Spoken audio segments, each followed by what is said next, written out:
تاریخ آدم و عالم گواہ ہے کہ کائنات کے پالنہار نے زمین کے کچھ خطوں کو حوادث زمانہ کا شکار ہونے کے باوجود بھی ان کی تاریخی نشانیوں کو مٹنے نہیں دیا۔ ان میں پاکستان کا تاریخی شہر اچ شریف بڑی اہمیت کا حامل ہے، جو پنجاب کے ضلع بہاولپور میں ہے۔ پاک وطن کی یہ دھرتی سوالات بزرگان دین کی ابدی آرام گاہ ہے۔ شام کے دارالحکومت دمشق کے بعد اچ شریف کو دنیا کا قدیم ترین شہر قرار دیا گیا ہے۔ اس میں موجود حضرت سید جلال الدین سرخپوش بخاری رحمۃ اللہ علیہ کی پوتی حضرت بی بی جیوندی رحمۃ اللہ علیہ کا روضہ مبارک، جو 1494 میں شاہ خراسان نے تعمیر کرایا، جو بی بی جیوندی کے نانا تھے۔ یہ روضہ بابری مسجد سے بھی 2 سال پرانا ہے اور اس کی ساکھ شرکن عالم ملتانی کے مزار سے کافی مشابہت رکھتی ہے۔ اس روزے کی قدامت و تعبیر کی وجہ سے نہ صرف اچ شریف بلکہ وطن عزیز پاکستان کو سیر و سیاحت کی دنیا میں وہ شہرت حاصل ہوئی جو کسی اور ملک کو نہیں۔ اقوام متحدہ کے دفتر میں نصب دنیا کی 3 قدیم ترین تعمیراتی تصاویر میں ایک تصویر بی بی جیوندی کے روزے کی ہے۔ یہی وجہ ہے کہ اقوام متحدہ نے اچ شریف کو اولڈ بگ سٹی کا درجہ دیا ہے۔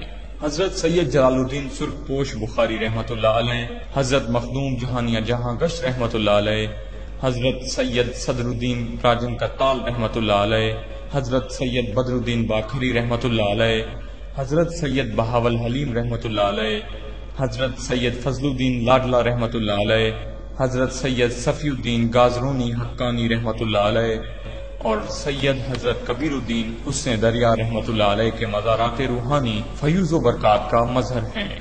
حضرت مولا علی شیر خدا کا نقش پا، پتھر پر قدم کا نشان، تمام مکاتب فکر کے لوگوں کو اپنی طرف کھینچ لیتا ہے۔ ان تمام بزرگان دین نے غیر فرقہ وارانہ انداز میں دین محمدی کا پرچار کر کے اسلام کے دائرے کو وسیع سے وسیع تر کیا۔ حضرت جلال الدین سرخپوش بخاری ثانی حیدر کرار کے ہم عصر اور سب فقراء نے حضرت شہباز قلندر رحمۃ اللہ علیہ، حضرت بابا فرید الدین مسعود گنج شکر رحمۃ اللہ علیہ اور حضرت بہاول الدین ذکریہ ملتانی رحمۃ اللہ علیہ شامل ہیں۔ انہیں چہار درویش بھی کہا جاتا ہے۔ یہ مقبول اعظم سید السادات سخی سید جلال الدین سرخپوش حیدر کرار رحمۃ اللہ علیہ کا مزار اطہر ہے۔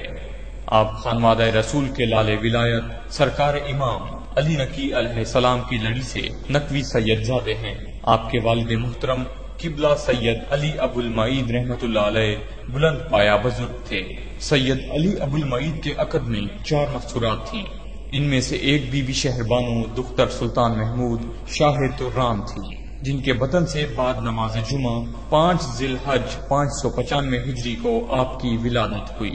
ایک دن کا ذکر ہے کہ آپ ابھی 4 برس کے تھے اور بچوں کے ساتھ کھیل رہے تھے کہ کچھ لوگ جنازہ اٹھائے قریب سے گزرے۔ آپ نے نزدیک جا کے دریافت کیا تو پتہ چلا کہ فلاں شخص فوت ہو گیا ہے۔ اس پر آپ لرزے اور نعرہ اللہ اکبر لگایا اور فرمایا کم باذن اللہ، وہ مردہ فی الفور زندہ ہو گیا اور مزید 40 سال زندہ رہا۔ یہ خبر آپ کے والد صاحب کو ہوئی۔ آپ نے سخت تنبیہ فرمائی، اس طرح شریعت محمدی میں رکھنا آتا ہے، آئندہ ایسا کام نہ کرنا۔ جلال الدین سرکار رحمۃ اللہ علیہ نے عرض کی، بابا جان، اگر آپ منع نہ فرماتے تو بخارا میں کوئی نہ مرتا، اور اگر مرتا تو اسی طرح زندہ ہو جاتا۔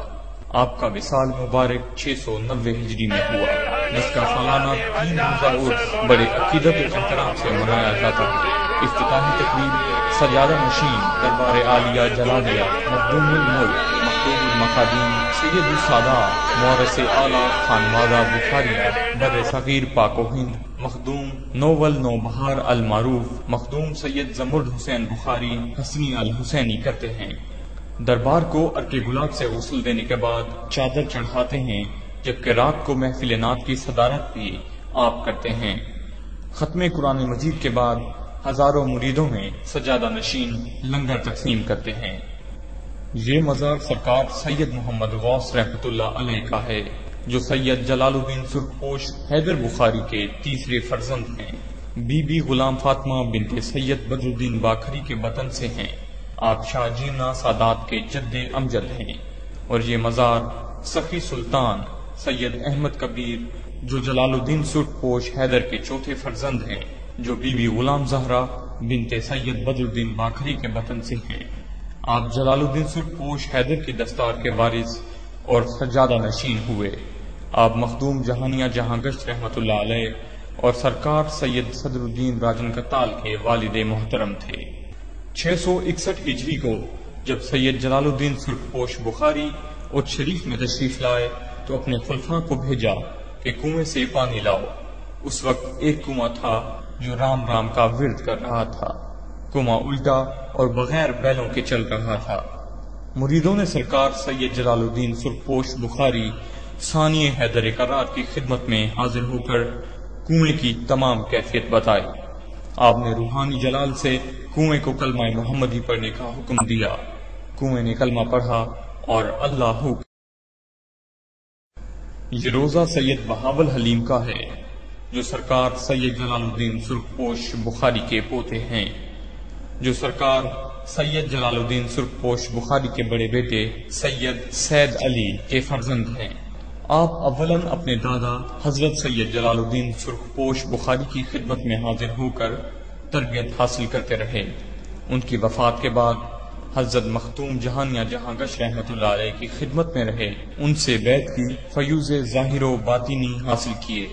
ایک دفعہ آپ مکہ معظمہ سے خیبر کی طرف تشریف لے کے جا رہے تھے کہ راستے میں ایک کنویں سے گزر ہوا جس کا پانی بہت تلخ تھا اور لوگ بہت تنگ تھے۔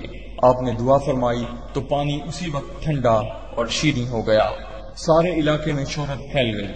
سلطان محمد دلشاد شاہ خراسان سن کر حاضر خدمت ہوا، دعوت دے کر ساتھ لے گیا، اپنی بیٹی بی بی خدیجہ کے ساتھ نکاح کر دیا۔ کچھ عرصہ بعد آپ اچ شریف مراجید فرما ہوئے۔ آپ کے ہاں بی بی جیوندی پیدا ہوئیں۔ آپ نے دوسری شادی بی بی خدیجہ زماں بنت سید احمد بن سید محمد مہدی بن سید مرتضی بن سید بدر الدین باکھری اوچی سے کی، جس سے سید مبارک شاہ اور سید سراج اور بی بی ہاجرہ پیدا ہوئیں۔ آپ نے 771 میں وفات پائی۔ بی بی جیوندی نے 2 صفر المظفر 805 کو وفات پائی۔ بی بی کے روضہ کی تعمیر ان کے نانا شاہ خراسان دلشاد نے کرائی تھی۔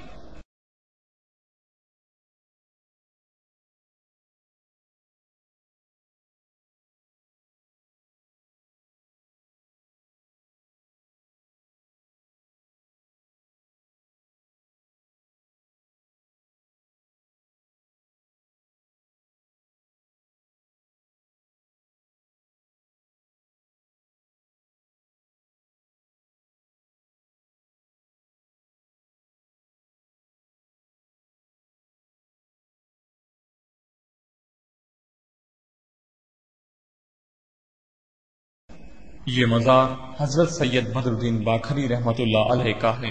آپ کا سلسلہ نسب حضرت محمد شجاع رحمۃ اللہ علیہ جد سادات باکھری سے 10ویں لال ولایت حضرت علی نقی علیہ السلام سے جا ملتا ہے۔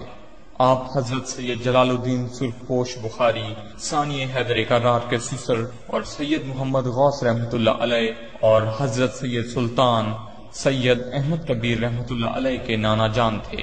آپ بلند پایا بزرگ دین و روحانی حسن جمال سے آراستہ شخصیت کے عملی نمونہ تھے۔ یہ مزار حضرت مختوم جہانیہ جہاں گشت رحمۃ اللہ علیہ کا ہے۔ آپ حضرت سید احمد کبیر کے فرزند اکبر اور حضرت سید جلال سرخپوش بخاری کے پوتے تھے۔ آپ 14 شعبان المعظم 707 ہجری کو شب بارات کی ساتھ اس شریف میں پیدا ہوئے۔ حضرت پیر مخدوم جہانیہ جہاں گشت 8ویں صدی ہجری کے مشہور عالم، شیخ طریقت، سیاح معرفیت اور سہروردیہ قادریہ اویسیہ سلسلہ کے نامور اساتین میں تھے۔ حضرت مخدوم کی علمی، روحانی اور اصلاحی سرگرمیوں سے نہ صرف بر صغیر پاک و ہند متاثر ہوا بلکہ آپ کے علم و افکار کے اثرات بیرون ہند بھی پہنچے۔ حضرت شیخ جمالی رحمۃ اللہ علیہ مطلق العارفین سے مرقوم ہے کہ آپ نے بیت المقدس، مکہ مکرمہ، مدینہ منورہ اور بغداد میں مقدس مقامات پر حضرت مخدوم جہانیہ جہاں گشت کے متبرک حجرے دیکھے ہیں، اور ہر جگہ مجاور و جاوکش موجود ہیں جو چراغ جلاتے ہیں اور میں نے نوافل ادا کی۔ حضرت مخدوم جہانیہ جہاں گشت رحمۃ اللہ علیہ نے 2 بار روئے زمین کی سیر کی، 36 حج باپیادہ کیے، جن میں 6 حج اکبر ہیں۔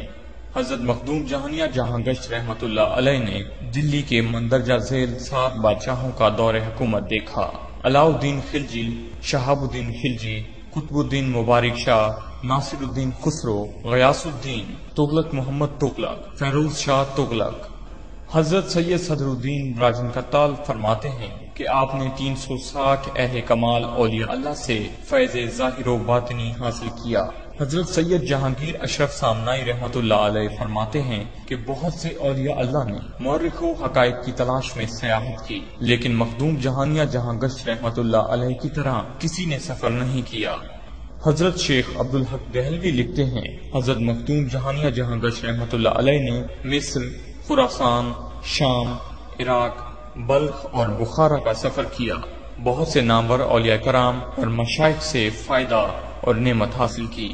حضرت مخدوم سید جلال الدین سید بخاری کو مخدوم جہانیہ کا لقب روضہ رسول صلی اللہ علیہ وآلہ وسلم سے عطا ہوا۔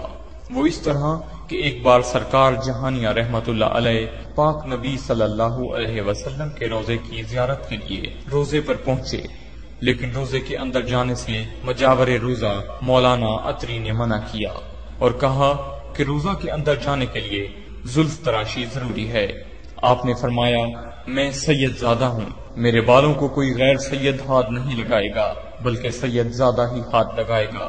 بحث بڑھ گئی۔ مجاور نے کہا کہ آپ کہاں کے سید ہیں؟ فرمایا، میں ہند سے آیا ہوں۔ مجاور نے کہا، ہند میں کہاں سے سید آ گئے؟ سرکار نے فرمایا، اگر میں روزے کے باہر سے آقائے دو جہاں حضرت محمد صلی اللہ علیہ وسلم کو سلام کروں اور اگر آپ جواب دیں تو ماننا۔ مخدوم جہانیہ رحمت اللہ علیہ نے روضہ رسول صلی اللہ علیہ وسلم سے باہر ٹھہر کر پاک نبی صلی اللہ علیہ وآلہ وسلم کو سلام کیا۔ السلام علیکہ یا جدی، اے نانا سلام ہو۔ پاک نبی صلی اللہ علیہ وآلہ وسلم نے جواب میں فرمایا، وعلیک یا ولدی قرۃ العین والسراج امتی، تم پر بھی سلام ہو میرے نواسے، میری آنکھوں کی ٹھنڈک اور امت کا دمکتا ہوا چراغ۔